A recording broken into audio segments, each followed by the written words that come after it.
দর্শক বন্ধুদের আবারও সাগর টু পাহাড় ইউটিউব চ্যানেলে স্বাগতম জানাই। নতুন দর্শক বন্ধুদের কাছে অনুরোধ, চ্যানেলটি সাবস্ক্রাইব করুন এবং পাশে থাকা বেল আইকন ক্লিক করে চ্যানেলটির পাশে থাকুন। ধন্যবাদ। গাজন উৎসব ভারতের পশ্চিমবঙ্গে ও বাংলাদেশে উদযাপিত একটি হিন্দু ধর্মীয় লোক উৎসব। এই উৎসব শিব, নীল, মনসা ও ধর্মঠাকুরের পূজাকেন্দ্রিক উৎসব।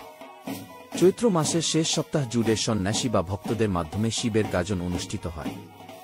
চৈত্র সংক্রান্তিতে চড়ক পূজার সঙ্গে এই উৎসবের সমাপ্তি ঘটে। গাজনের সন্ন্যাসী বা ভক্তরা নিজেদের শরীরকে বিভিন্ন উপায়ে যন্ত্রণা দিয়ে কিচ্ছসাধনের মাধ্যমে ইষ্ট দেবতাকে সন্তোষ প্রদানের চেষ্টা করেন। গাজন উপলক্ষে তারা শোভাযাত্রা সহকারে দেবতার মন্দিরে যান। শিবের গাজনে দুজন সন্ন্যাসী শিব ও গৌরী সেজে এবং অন্যান্যরা নন্দী, ভিঙ্গি, ভূতপ্রেত, দৈত্যদানব প্রভৃতির সঙ্গে সেজে নৃত্য করতে থাকেন। শিবের নানা লৌকিক ছড়া আবৃত্তি ও গান করা হয়। চৈত্র সংক্রান্তির গাজনে কালী নাচ একটি উল্লেখযোগ্য অনুষ্ঠান। ধর্মের গাজনের বিশেষ অঙ্গ হল নরমুণ্ড বা গলিত সব নিয়ে নৃত্য। শিবের অপর নাম নীলকণ্ঠ বা নীল। অনেকে মনে করেন শিবের সঙ্গে নীলচণ্ডিকা বা নীলাবতী পরমেশ্বরীর বিয়ে উপলক্ষে লৌকিক আচার অনুষ্ঠান সংঘটিত হয় এদিন। শোনা যায় দক্ষযজ্ঞে দেহত্যাগের পর সতী পুনরায় নীলধ্বজ রাজার বিলভবনে আবির্ভূত হন। এরপর রাজা তাকে নিজের মেয়ের মতো করে বড় করে শিবের সঙ্গে ফের বিয়ে দেন। বাসর ঘরে মক্ষীপারুক ধরে মৃত্যুবরণ করেন তিনি, তা দেখে শোকে রাজা রানীও প্রাণ বিসর্জন দেন। তাই অনেকেই মনে করেন শিব ও নীলাবতীর বিবাহের স্মারক হিসেবে নীল পুজো অনুষ্ঠিত হয়।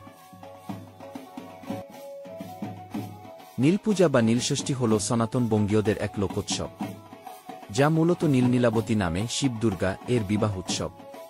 বাঙালি গৃহিণীরা নিজের সন্তান এর মঙ্গল কামনায় নিরোগ সুস্থ জীবন কামনা করে নীলষষ্ঠী ব্রত পালন করে। সাধারণত চৈত্র সংক্রান্তির চড়ক উৎসবের আগের দিন নীলপূজা অনুষ্ঠিত হয়ে থাকে।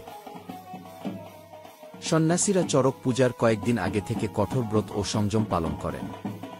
একজনকে সাজানো হয় হনুমানের মতো লম্বা লেজ দিয়ে, তার মাথায় থাকে উজ্জ্বল লাল রঙের ফুল থাকে। চড়ক পূজার আগের দিন নীলচণ্ডিকার পূজা হয়। এদিন কয়েকজনের একটি দল সারা গ্রাম ঘুরে বেড়ায়। দলে থাকে একজন শিব ও দুজন সখী। সখীদের পায়ে থাকে ঘুঙুর, তাদের সঙ্গে থাকে ঢোলকাসর সহ বাদকদল। সখীরা গান ও বাজনার তালে তালে নাচে।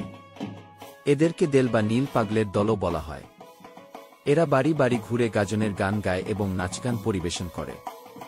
বিনিময়ে দান হিসেবে যা কিছু পাওয়া যায় তা দিয়ে হয় পূজা। এদিন রাতে হাজরা পূজা হয় এবং শিবের উদ্দেশ্যে খিচুড়ি ভোগ দেওয়া হয়। মাঝরাতে শিবের আরাধনার সময় দু একজন সন্ন্যাসী প্রবল বেগে মাথা ঘুরিয়ে মন্ত্র বলতে বলতে সংজ্ঞাহীন হয়ে পড়েন। এই অবস্থাকে দেবতার ভর বলা হয়। চড়কের দিন সন্ন্যাসীরা বিশেষ বিশেষ ফল ফুল নিয়ে বাদ্য সহকারে নানা ভঙ্গিমায় শিব প্রণাম করে। এছাড়া দেবতার অবিচল ভক্তি ও নিষ্ঠা প্রদর্শনের জন্য তারা ধারালো বটি, গাছের কাটার উপর ঝাঁপ দেন কিংবা পাদুটি উপরে মাথা নিচের দিকে রেখে ঝুলে থাকেন। এগুলি যথাক্রমে বটিঝাঁপ, কাটাঝাঁপ ও ঝুলঝাঁপ নামে পরিচিত। আরও আত্মনির্যাতনের জন্য 2.5 থেকে 4-5 ইঞ্চি লম্বা একটি লৌহশলাকা সারাদিন জিভে বিদ্ধ করে রেখে সন্ধ্যার আগে পুকুরে গিয়ে সেটি খুলে ফেলে দেওয়া হয়। এর নাম বানসন্ন্যাস। পিঠের দুদিকে চামড়া ভেদ করে একটি সরু বেত প্রবেশ করিয়ে দেওয়াকে বলে বেত্রসন্ন্যাস।